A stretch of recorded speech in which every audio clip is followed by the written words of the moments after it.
Let's talk about the business associates agreements, because it's a struggle, I know, for a lot of people to get these in place.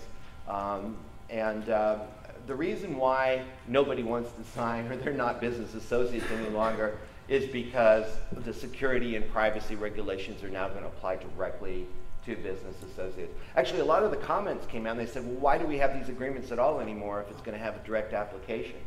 You know, the comments, I don't know if, I think that they want to have a contract and they want to have the contractual provisions. They want to get you to sign something together.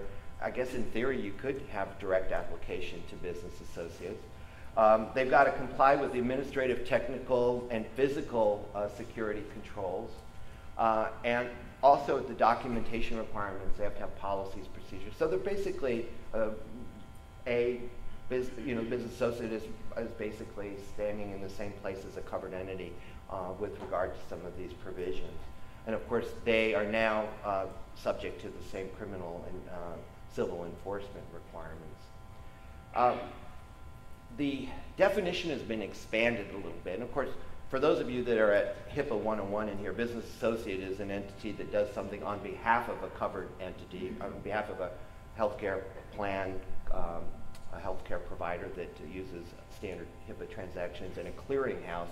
And they're processing or handling information on behalf and doing something for one of those covered entities.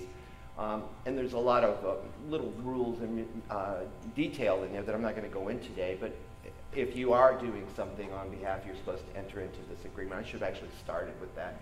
And I apologize for those of you that don't know what a business associate is. But now it's more than it was, because it includes these regional health exchanges that are popping up. And that raises a bunch of issues, because how are they going to be business associates? What type of entity, if it's just passing information through and not holding it, is it still going to be a business associate? Some of these questions haven't been answered yet. E-prescribing, regional health information exchange, organizations, HIEs, are all in there as well.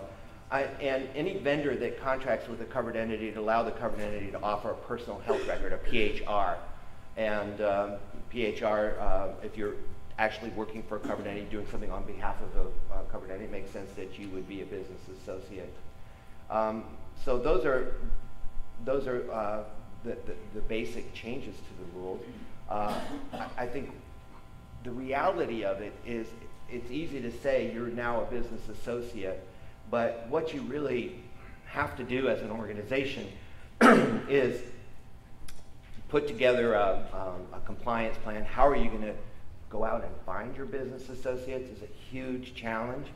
I know that a lot of times, again, because willy-nilly, we were throwing business associate contracts. We had people that weren't in the legal department entering into business associate agreements, or even in the contracting department. They were just popping up. People were giving a covered entity a document and saying, sign this, I can't talk to you until I do. So tracking them and knowing who these business associates are is a very, very big deal. And if you haven't started that process, it's a really good idea to try to do an accounting of your business associates and go through the analysis to decide which ones really are business associates and which are not.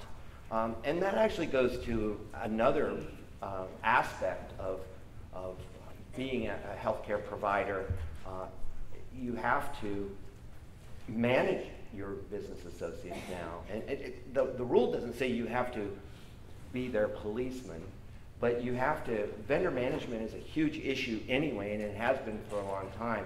So by going through and doing your accounting of your business associates, putting all of excuse me, all of those records